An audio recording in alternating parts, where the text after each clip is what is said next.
오늘부터 우리가 욥기서를 함께 읽겠습니다. 욥기서는 상당히 긴데요. 우리가 아는 것처럼 욥이 하나님과 대화하는, 기도하는 내용과 또 그의 친구들을 이리 와서 또 욥과 대화하는 그런 내용으로 되어 있죠. 그래서 이 욥기는 성경의 다른 책과는 조금 구성이 조금 다릅니다. 그래서 지금으로 치면 마치 무슨 드라마나 영화에 나오는 시나리오 같은 느낌이 들죠. 그래서 이 욥기는 성경의 많은 책 중에서 아주 특별한 그러한 책으로 여겨지고 있습니다. 우리가 아는 것처럼 이 욥은 오늘 1절에서 5절까지 쭉 내용을 보면 욥의 이력이 쭉 나오게 됩니다. 그러니까 욥이 어떤 사람이다, 마치 등장인물에 대해서 소개하는 듯 그렇게 쭉 기록이 되어 있습니다. 그래서 그의 가족력이 나오고 또 그의 경제력이 나오고 또 그의 신앙이 어떤지 이런 내용이 먼저 쭉 이제 소개가 되어 있습니다. 근데 아는 것처럼 이 사단이 욥을 시험하고 또 그 시험을 욥이 어떻게 이겨내는가 이런 내용들이 그 다음부터 쭉 이제 기록이 되어 있죠. 우리가 이 욥기서를 이제 새벽마다 읽으면서 사실 이 욥은 바로 우리 성도들을 대표하는 그러한 인물입니다. 우리도 이 땅에 살아가면서 욥처럼 이런 고난과 시련의 시기를 보낼 때가 있습니다. 과연 그때 우리는 어떻게 신앙으로 우리의 믿음으로 그런 어려움들을 이길 수 있는가? 우리가 이 욥기서를 읽으면서 그런 지혜를 얻고 또 영적인 은혜를 경험하는 복된 시간들이 될 수 있기를 바랍니다. 먼저 오늘 1절 말씀을 보니까 욥에 대해서 이렇게 말했죠. 그 사람은 온전하고 정직하여 하나님을 경외하며 악에서 떠난 자더라.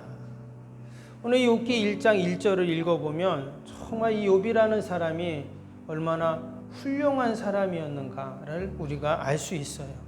정직했죠. 또 온전했다고 말하고 하나님을 경외하며 악을 떠난 사람.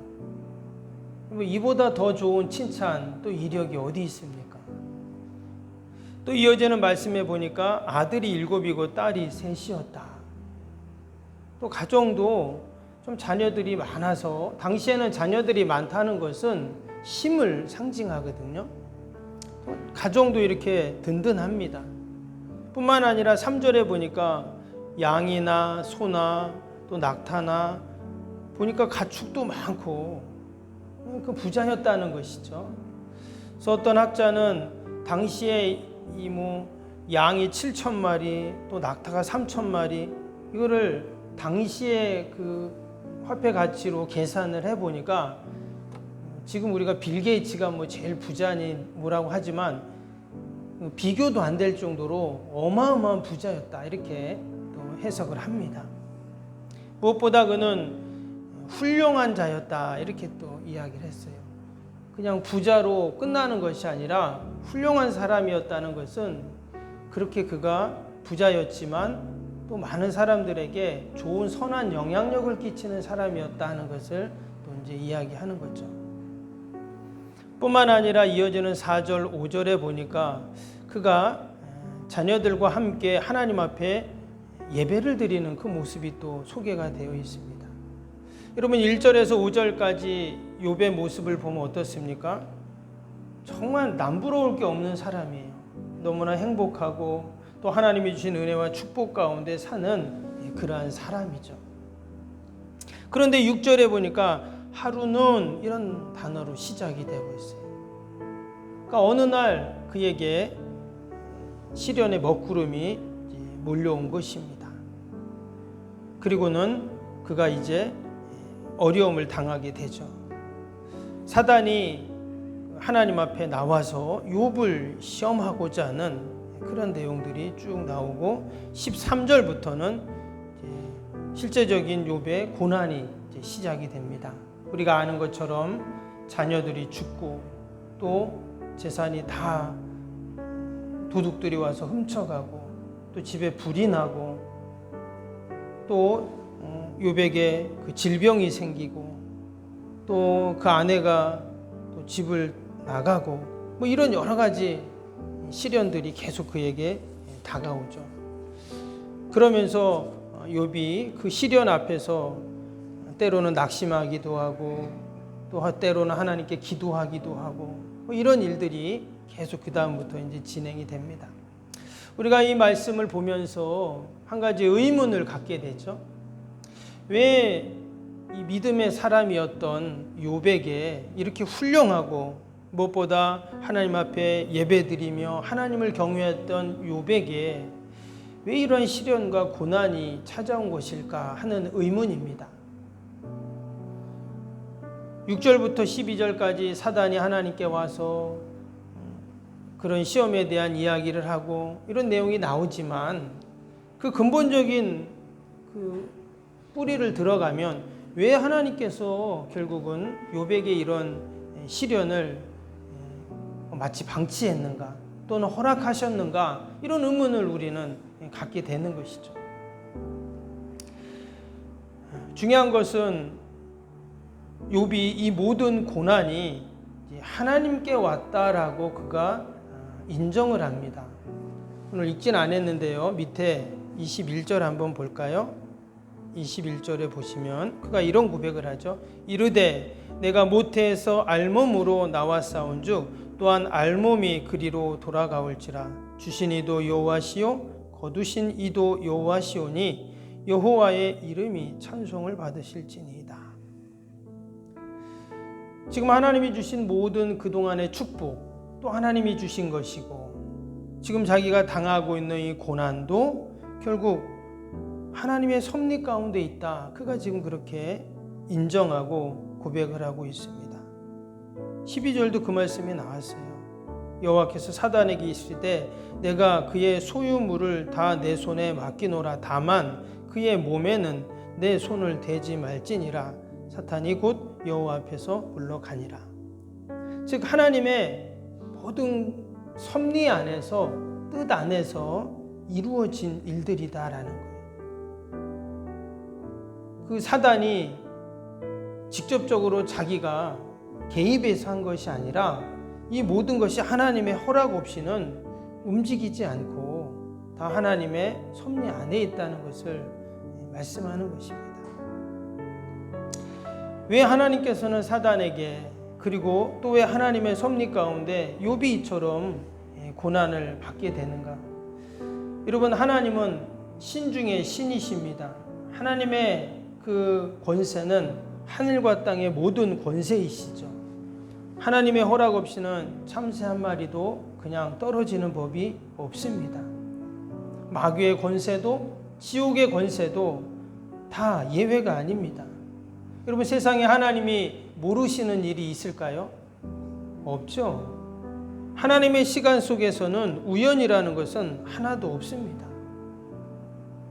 하나님 영역 밖에서 이루어질 수 있는 일은 하나도 없다는 것입니다.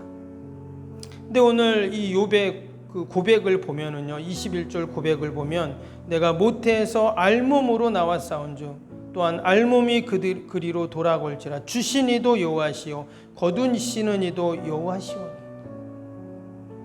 우리가 이 고백을 보면서 욥은 모든 것이 하나님의 섭리 아래 하나님의 능력 아래 있다라는 그 고백을 하는 모습을 보면서 사실 이 고백이 결국 시나리오로 치면 복선이죠.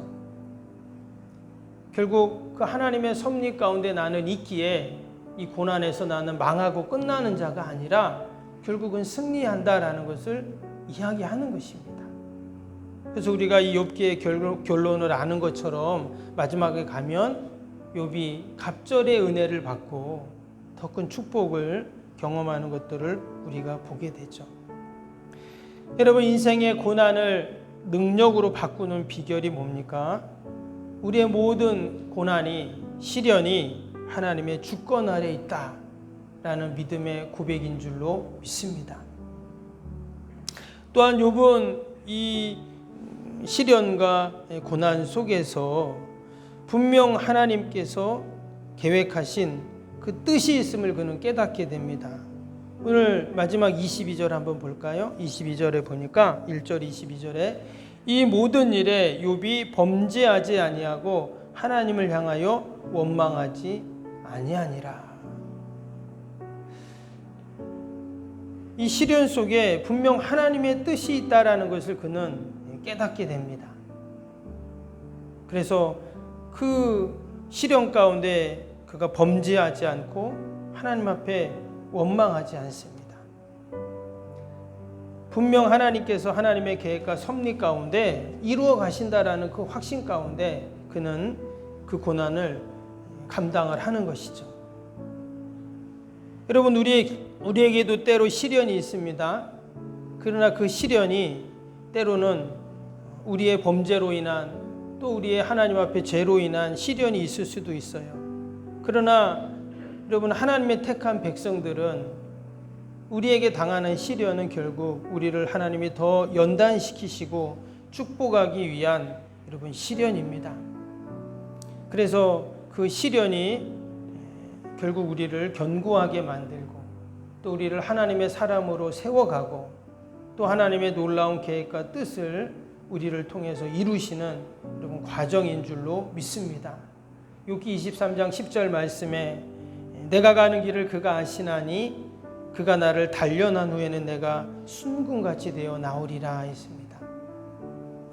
분명 하나님께서 우리를 훈련시키시고 연단시키시고 더 큰 하나님의 구원의 뜻을 이루시기 위한 여러분 그 과정이 바로 그 고난이고 시련이죠. 욥은 분명히 하나님께서 그런 하나님의 뜻을 갖고 이런 고난을 주신다라는 깨달음이 있었습니다. 그래서 낭망하지 않고 범죄하지 않고 끝까지 그 고난을 믿음으로 감당해 나아간 것이죠. 그런데 욥이 그 고난을 이길 수 있었고 감당했던 방법이 뭐였냐면 바로 그는 그 고난의 때를 예배의 때로 바꿨습니다. 그래서 오늘 1절에도 보면 1절에 뭐라 그랬어요? 그가 하나님을 경외하며 라고 나왔어요. 여기서 이 경외라는 단어가 예배라는 단어와 똑같습니다. 그래서 그는 그러니까 원래 하나님을 경외하는 자, 예배하는 자였다라는 것을 말하죠. 밑에 5절에도 그가 자녀들과 함께 무엇을 합니까? 하나님 앞에 그 명수대로 번제를 드렸다. 하나님께 예배를 드렸다는 것이죠.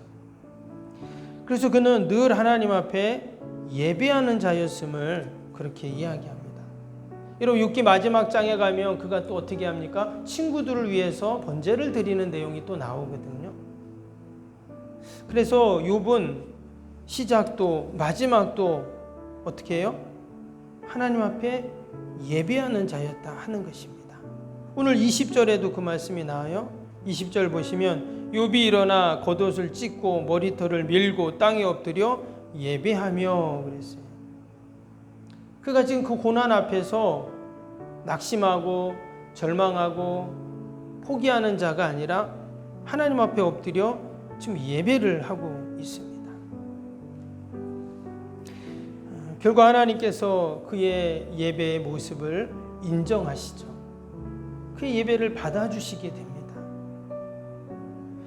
그래서 하나님께서 그 예배를 통해서 다시금 하나님이 회복의 은혜를 베푸시고 그에게 지혜를 주시고 그 고난을 이길 수 있는 능력을 주시고 결국 다 예배예요. 딴 게 없습니다. 오늘도 우리가 하루를 시작하면서 주님 전에서 예배로 하루를 시작합니다. 하나님께서 오늘 하루도 우리에게 지혜를 주시고 또 승리케 하시는 은혜가 있을 줄로 믿습니다. 고난의 때를 축복의 때로 바꾸는 방법, 예배입니다. 우리가 늘 하나님 앞에 예배자로 서고 하나님을 경외하는 자로 우리가 서는 저와 여러분이 되시기를 주님의 이름으로 축복합니다. 우리 오늘 새성전 건축을 위한 기도 주일편 같이 기도하겠습니다.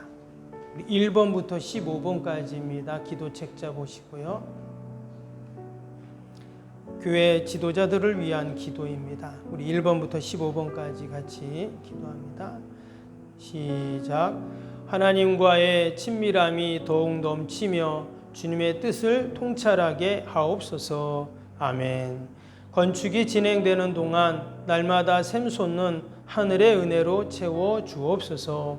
아멘. 영역과 리더십, 건강을 더하사 교회 건축을 은혜롭게 섬기게 하옵소서.